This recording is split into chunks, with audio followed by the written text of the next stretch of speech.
Bismillahirrahmanirrahim. Today this is our second lecture of theory, that is flow measurement.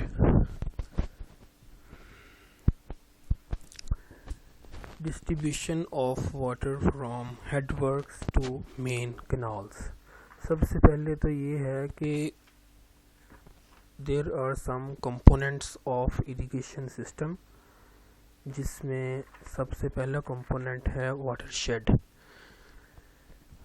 Watershed वो area है जहाँ पर precipitation या फिर रेनफॉल रिसीव होती है और that contributes to the formation of natural flow और run off leading to the development of rivers. और फिर वो जो प्रेसिपिटेशन उस पर रिसीव होती है उसी से आगे दरिया बनते हैं, रिवर्स बनते हैं। वो वाटरशेड जो है वो काज बनता है डेवलपमेंट ऑफ रिवर्स का। ये फर्स्ट कंपोनेंट है ऑफ इरिगेशन। इससे आगे है रिवर्स, यानी वाटरशेड जहाँ पर प्रेसिपिटेशन रिसीव हुई, फिर उससे आगे दरिया बना, तो दरिया से पानी जो है वो आगे जाता है, या तो डैम होता है आगे, या बैराज होता है, या फिर हेडवर्क होता है। इन तीनों में क्या डिफरेंस है, what is the difference between dam, barrage and headwork, ये आप नेक्स्ट किसी लेक्चर में इसको में भी पढ़ेंगे। तो हेडवर्क जो है यहाँ से फिर आगे मेन कैनाल की तरफ पानी जाता है। तो हेडवर्क को थोड़ा सा देख लेते हैं। हेडवर्क जो है ये हाइड्रोलिक स्ट्रक्चर है जो कि provided on the main canal to raise the water level in the canal and to divert the water to branch canals or distributaries। यानी कि पानी का लेवल को ऊंचा करने के लिए ये बेसिकली बनाया जाता है मेन कैनाल के ऊपर ही, और पानी को आगे फर्दर जो है वो ब्रांच कैनाल या फिर डिस्ट्रीब्यूटरीज की तरफ डाइवर्ट करने के लिए इसको यूज़ किया जाता है। तो ये मेन कैनाल के ऊपर होता है, जबकि डैम और बैराजेस जो हैं वो रिवर्स के ऊपर होते हैं। तो मेन कैनाल से पानी आगे ब्रांच कैनाल की तरफ जाता है। ब्रांच कैनाल से आगे मेजर डिस्ट्रीब्यूटरी होती है, फिर आगे माइनर डिस्ट्रीब्यूटरी होती है, उधर पानी जाता है। फिर आगे जो लास्ट है वो है वाटर कोर्स, यानी जिसको खाला बोलते हैं, उसमें पानी जाता है। उससे फिर field channel, last one is field channel, जो किसान का खेत है उस तक पानी जाता है। तो जो पानी हेडवर्क से मेन कैनाल की तरफ जाता है या आगे जो ब्रांच कैनाल की तरफ जाता है, तो ये एक मेजर्ड और मीटर्ड क्वांटिटी होती है, और उस पर डिफरेंट प्लेसेस पर गेजेस लगे होते हैं जो उसका डिस्चार्ज जो है वो कंटिन्यूसली मेजर कर रहे होते हैं। ऐसा नहीं है कि ये रफली जो है वो छोड़ दिया जाता है, जितना पानी चला गया। ऐसा नहीं है। हर जो जितना भी पानी की इनकमिंग और आउट गोइंग ये टोटली काउंट हो रही है यूजिंग द गेजेस। अदरवाइज तो ये पूरा सिस्टम जो है वो नकारा हो जाएगा अगर हम इसकी मीटर्ड क्वांटिटी ना देखें। तो नेक्स्ट है distribution of water among provinces. ये मुख्तलिफ़ किस्म के अदारे हैं, जैसे हमारे पास वाबडा है, water and power development authority. ये इट वाज एस्टेब्लिश्ड इन 1958। तो ये जितने भी बड़े कंस्ट्रक्शन है डैम्स की, बैराजेस की, उसको ये डील करता है। और आगे फिर एक अदारा है IRSA, IRSA, IRSA Indus river system authority. ये डील करता है कि वाटर जो है वो इक्वली डिस्ट्रीब्यूट किया जाए अमंग प्रोविंसेस। हमारे जितने भी पंजाब है, KPK, बलूचिस्तान, जितने भी ये प्रोविंसेस हैं, इसके अंदर भी पानी जो है वो इक्वली डिस्ट्रीब्यूट किया जाता है, और उसको डील करता है IRSA, Indus river system authority. और नेक्स्ट है maintaining design depth of water in canals. अब कैनाल की जो थ्योरी है उसके अंदर भी अब मसलन कैनाल की जो शेप है वो मे बी ट्रेपेज़ाइडल है या फिर रेक्टेंगुलर है, और उसकी भी एक कैपेसिटी है कि कितना पानी उसमें फुल सप्लाई लेवल तक जा सकता है। फुल सप्लाई लेवल बोलते हैं maximum level to which water can be move in canal. तो उस जो कैनाल है उसकी एक अपनी कैपेसिटी है, और उसमें कितना पानी जा रहा है कितना आ रहा है ये सारा जो है ये काउंट हो रहा है। तो ये बहुत it is essential to operate canals at designed full supply level. फिर आगे है equity in water distribution among farmers. ये एक फार्मर ऑर्गेनाइजेशन होती है, वो इसको डील करती है कि फार्मर के फील्ड्स में पानी जो है वो इक्वली डिस्ट्रीब्यूट हो, ना कि जो है वो किसी को ज़्यादा और किसी को कम। अच्छा, इससे पीछे कैनाल की जो है ना वो एक मुकम्मल थ्योरी है जो कि आपके सिलेबस में नहीं है, कि उसका डिज़ाइन किस तरह का होता है, उसकी लेंथ, उसकी विड्थ, उसकी डेप्थ, और उसकी जो डिस्चार्ज कैरिंग कैपेसिटी है, ये सारी चीज़ें काउंट होती हैं। डिस्चार्ज को उसमें जो पानी है उसको कितना आ रहा है कितना जा रहा है, ये सारी चीज़ें कैलकुलेट होती हैं। तो फार्मर ऑर्गेनाइजेशन का बता रहा था कि ये डील करता है equal water distribution among the farmers. तमाम फार्मर को बराबर का पानी मिलता है, ऐसा नहीं है कि किसी को ज़्यादा और किसी को कम। और इससे फार्मर ऑर्गेनाइजेशन से पहले एरिया वाटर बोर्ड्स हैं, और फिर Punjab irrigation and drainage authority है, Sindh irrigation and drainage authority है, NWFP irrigation and drainage authority है, Balochistan irrigation and drainage authority है। ये भी 4 इरिगेशन एंड ड्रेनेज अथॉरिटीज़ हैं, इनके भी अलग-अलग फंक्शंस हैं। ये में भी आप नेक्स्ट किसी लेक्चर में इस पूरे स्ट्रक्चर को देखें कि एरिया वाटर बोर्ड्स क्या है, फार्मर ऑर्गेनाइजेशन क्या है, वापडा, इरसा और पिडा यानी Punjab irrigation and drainage authority, और SIDA Sindh irrigation and drainage authority. ये भी आप में भी किसी लेक्चर में देखें। ये जो मेरे पास बुक है, I am following the old book, इसमें चैप्टर नंबर 1 है जिसमें ये सारी चीज़ें दी गई हैं। जो मैंने आपको बुक सेंड की है मे बी उसमें चैप्टर नंबर 2 हो, आई डोंट नो, चेक कर लीजिएगा, उसमें ये सारी डिटेल मौजूद है। चैप्टर नंबर 1 होगा या 2 होगा, आप उसमें देख सकते हैं।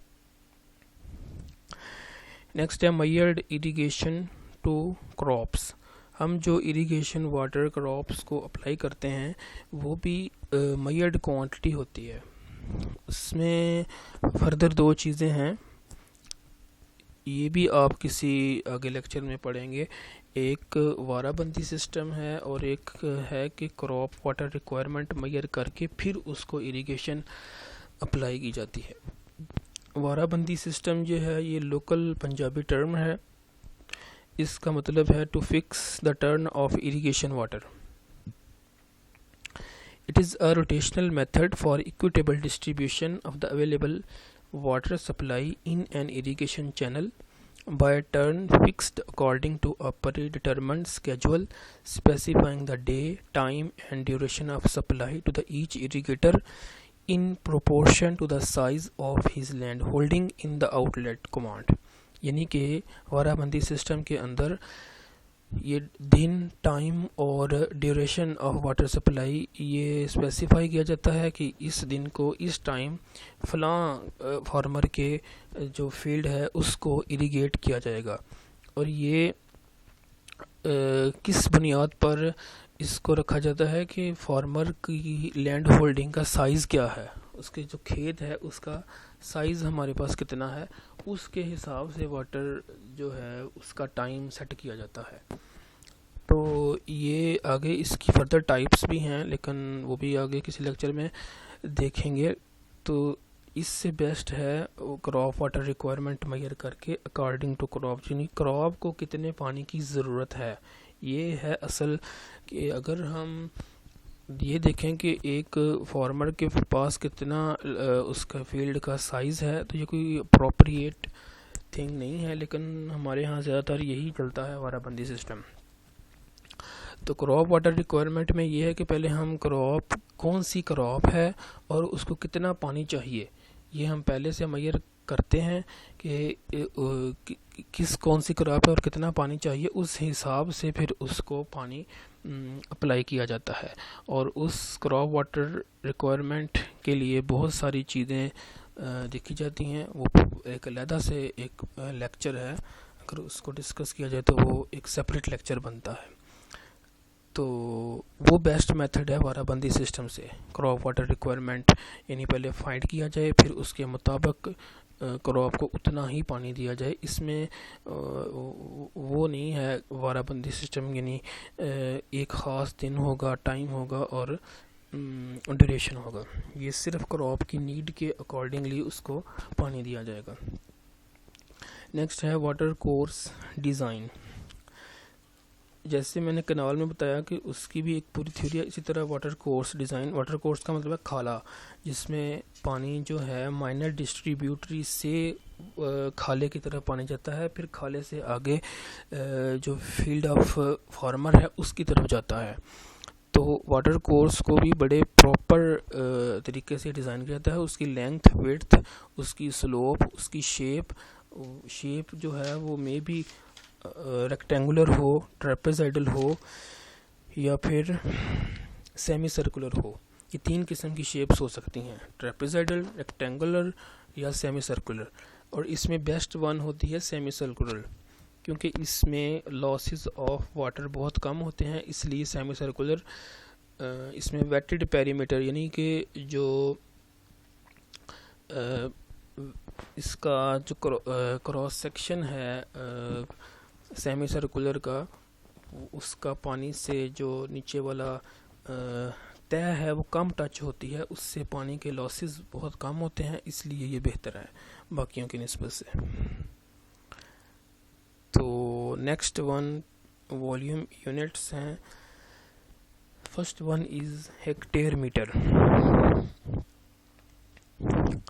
अगर एक ऐसा एरिया हो जिसकी डायमेंशन हो 1 हेक्टेयर और उसमें पानी खड़ा हो 1 मीटर तक, यानी उसकी लंबाई और चौड़ाई जो है वो 100 बाई 100 मीटर हो और 1 मीटर डेप्थ तक पानी खड़ा हो उसमें, तो उसको हम बोलते हैं हेक्टेयर मीटर। लंबाई 100 मीटर, चौड़ाई 100 मीटर और depth of water is 1 metre, उसमें जितना पानी होगा वो कहलाएगा hectare metre. Next one is एकड़ फुट। एक ऐसा एरिया जिसकी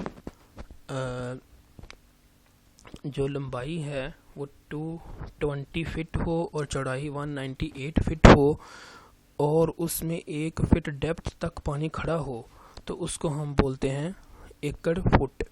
किसी लेक्चर में मैंने आपको बताया था कि एकड़ की डायमेंशंस क्या होती हैं, 198 into 220। Just let me confirm.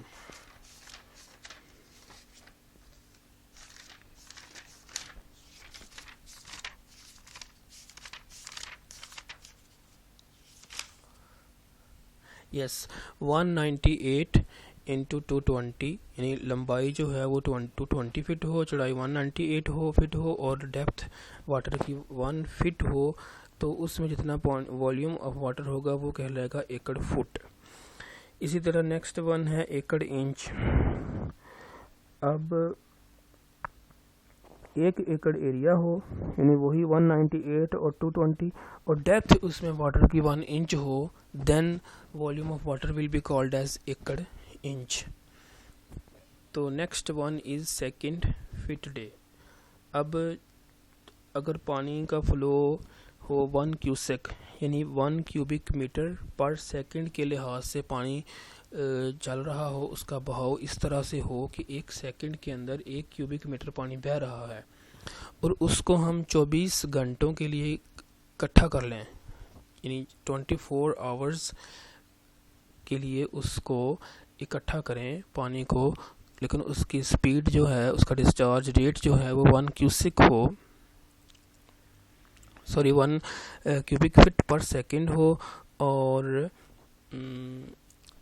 24 hours के लिए कलेक्ट किया जाए। 1 क्यूबिक मीटर पर सेकंड नहीं, 1 क्यूबिक फीट पर सेकंड हो उसका फ्लो रेट, और ये कलेक्ट किया जाए किसी भी बाउल में या किसी भी पॉन्ड में 24 आवर्स के लिए। तो जितना पानी 24 आवर्स में इकट्ठा होगा जिसका flow rate 1 cubic feet per second है, उस वॉल्यूम ऑफ वाटर को हम बोलेंगे सेकंड फीट डे। तो इसके अलावा और भी बहुत से यूनिट्स हो सकते हैं, लेकिन ये मेनली 4 यूनिट हैं: हेक्टेयर मीटर, एकड़ फुट, एकड़ इंच, सेकंड फीट डे। अब असल मीटर के अंदर सेंटीमीटर भी होते हैं, डेसीमीटर भी होते हैं, तो एरिया का जो यूनिट है वो हेक्टेयर भी है, मीटर स्क्वायर भी है, तो एकड़ भी है। तो ये जो मसलन इंचज़ में भी सेंटीमीटर को इंचज़ में बदला जाए तो बहुत ज़्यादा यूनिट्स बनते हैं। किसी भी यूनिट को किसी भी यूनिट में कन्वर्ट किया जा सकता है। ये एक बहुत लंबी चौड़ी लिस्ट बन सकती है, लेकिन मेनली वॉल्यूम के यूनिट्स कितने हैं? 4: हेक्टेयर मीटर, एकड़ फुट, एकड़ इंच, सेकंड फीट डे। तो इसको आप इंटर कन्वर्ट भी आपस में कर सकते हैं एक यूनिट से दूसरे यूनिट की तरफ, ये आपने खुद करना है। आपको बेसिक जो है ना वो क्लियर होना चाहिए, फिर आप खुद कन्वर्ट कर सकते हैं। एक यूनिट से दूसरे यूनिट की तरफ कैसे जाना है ये आपका कॉन्सेप्ट क्लियर होना चाहिए। जैसे फॉर एग्जांपल 1 मीटर के अंदर कितने सेंटीमीटर होते हैं? 100 सेंटीमीटर। अगर आपने मीटर से सेंटीमीटर, सेंटीमीटर से मीटर की तरफ जाना तो आपको पता होना चाहिए डिवाइड कब करना है, मल्टीप्लाई कब करना है। तो इसी में जो है ना ये 1 मीटर के अंदर 3.28 फिट होते हैं। तो 1 फिट में कितने मीटर होंगे? 1 डिवाइडेड बाय 3.28। तो 1 क्यूबिक मीटर के अंदर क्यूबिक फिट कितने होते हैं? 35.315।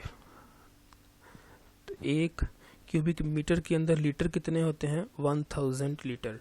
ये एक चैप्टर नंबर 2 में जो मेरे पास बुक है उसमें पूरा जो टेबल बना हुआ है यूनिट्स का, तो आप अपनी बुक में देखें वो चैप्टर नंबर 1 या चैप्टर नंबर 2 में ये चीज़ें सारी होंगी, पूरा टेबल होगा। इसके अलावा भी बहुत सारे यूनिट कन्वर्जन मेरे पास एक पेज था वो मिल नहीं रहा, तो आप वक्तन याद करवाते रहिएगा, मैं कभी ना कभी ढूंढ कर आपको दे दूंगा, वो that will be very helpful for you.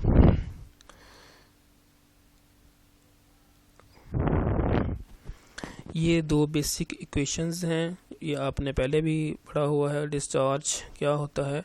Volume of water divided by time in cubic metre per second या cubic feet per second. Next है जी डिस्चार्ज के यूनिट्स। डिस्चार्ज या फिर फ्लो रेट, दोनों लफ्ज़ इसके लिए इस्तेमाल किए जाते हैं। तो first one is cusec. If 1 cubic foot volume of water is passing in 1 second from a certain point, then discharge is called as 1 cubic or cubic feet per second। यानी कि 1 cubic fit volume of water हो और वो 1 second में किसी भी cross section से गुजरे, तो उस डिस्चार्ज को हम कहते हैं cubic feet, 1 cubic feet per second. और इसी तरह से अगर 1 cubic metre volume of water जो है वो पास करे किसी भी क्रॉस सेक्शन से 1 सेकंड के अंदर, तो उस डिस्चार्ज को हम बोलेंगे क्यूमिक, 1 क्यूमिक यानी 1 क्यूबिक मीटर पर सेकंड। और इसी तरह लीटर पर सेकंड है, और इसी तरह गैलन पर मिनट है। यानी कि 1 litre of volume of water जो है वो 1 सेकंड में किसी भी क्रॉस सेक्शन से गुजरे, तो उस फ्लो रेट को हम लीटर पर सेकंड बोलते हैं। ये 4 मेनली इसके हैं: क्यूसेक, क्यूमिक, लीटर पर सेकंड, गैलन पर मिनट।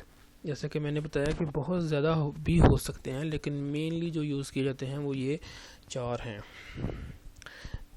अभी इनकी भी आपस में यूनिट कन्वर्जन हो सकती है। यूनिट कन्वर्जन पर बहुत ज़्यादा फोकस किया जाता है, क्योंकि आप लोगों को ज़्यादा प्रॉब्लम्स पेपर में यूनिट कन्वर्जन में ही होते हैं। तो इसकी आपने बहुत ज़्यादा प्रैक्टिस करनी है कि किस के अंदर कितने जो है वो, मसलन क्यूबिक मीटर के अंदर लीटर कितने हैं, लीटर के अंदर क्यूबिक फिट कितने हैं, क्यूबिक फिट के अंदर लीटर कितने हैं, 1 स्क्वायर सेंटीमीटर के अंदर कितने स्क्वायर इंचज़ हैं, एक हेक्टेयर के अंदर कितने एकड़ हैं, तो 1 इंच के अंदर कितने सेंटीमीटर हैं। इस तरह की ये सारी कन्वर्जन्स ये आपकी फिंगर टिप्स पे होंगी, तो फिर आप पेपर सॉल्व कर सकेंगे। पेपर में मोस्टली इस तरह की चीज़ें पूछी जाती हैं। नेक्स्ट है ड्यूटी ऑफ इरिगेशन वाटर। इसको सिंपली डिफाइन किया जा सकता है area irrigated per unit of water per season of year, that is called duty of water. इसमें रिलेशनशिप है एरिया का जो जिस पर हमने पानी को इरिगेशन वाटर को अप्लाई किया है और कितना पानी इस्तेमाल हुआ है उस पर यूनिट ऑफ वाटर, यानी 1 मीटर क्यूबिक मीटर के से हमने कितना एरिया इरिगेट किया है एक सीज़न के अंदर। साल के अंदर जो सीज़न था उसमें 1 क्यूबिक मीटर या 1 क्यूबिक फीट से हमने कितना एरिया इरिगेट किया है, ये बताता है। इसका फार्मूला डी से इसको रिप्रेजेंट करते हैं, duty of water. D is equal to 8.64 multiplied by B divided by delta.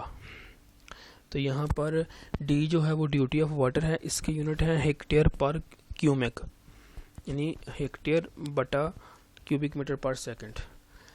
और 8.64 कांस्टेंट है। बी जो है ये बेस पीरियड है, ये आपने पढ़ा था पिछले लेक्चर में, ये डेज में होता है। और डेल्टा जो है ये मीटर्स में होता है, ये आगे हम देखेंगे डेल्टा क्या है। तो that is the relationship between duty of water, base period and delta. D is equal to 8.64 B over delta. ये फार्मूला है, इससे आप ड्यूटी ऑफ वाटर कैलकुलेट कर सकते हैं। डेल्टा टोटल जो जितनी पानी की डेप्थ चाहिए होती है क्रॉप को उसकी ग्रोथ के लिए, उसको हम बोलते हैं डेल्टा ऑफ वाटर। तो this is very simple, volume of water divided by the command area. तो हमारे पास डेल्टा आ जाता है कि कितने मीटर या सेंटीमीटर वाटर रिक्वायर्ड है क्रॉप को ग्रो करने के लिए। ये फिर आगे वही यूनिट कन्वर्जन है। अगर आपको इसमें से ये खुद ट्राई कीजिएगा तो इसमें वही चीज़ सबसे पहले आपको ये पता होना चाहिए कि एकड़ में कितने स्क्वायर फीट हैं, हेक्टेयर में कितने स्क्वायर मीटर हैं, और मीटर और फिट का आपस में रिलेशन क्या है, यानी कि 1 मीटर इज इक्वल टू 3.28। तो ये बेसिक जब तक आपको नहीं होगा तब तक आप आगे नहीं बढ़ सकते। तो ये आपने यूनिट कन्वर्जन खुद करनी है। ये आगे भी यूनिट्स दिए हुए हैं, वॉल्यूम की यूनिट कन्वर्जन है। This is all about today's lecture. Thank you very much.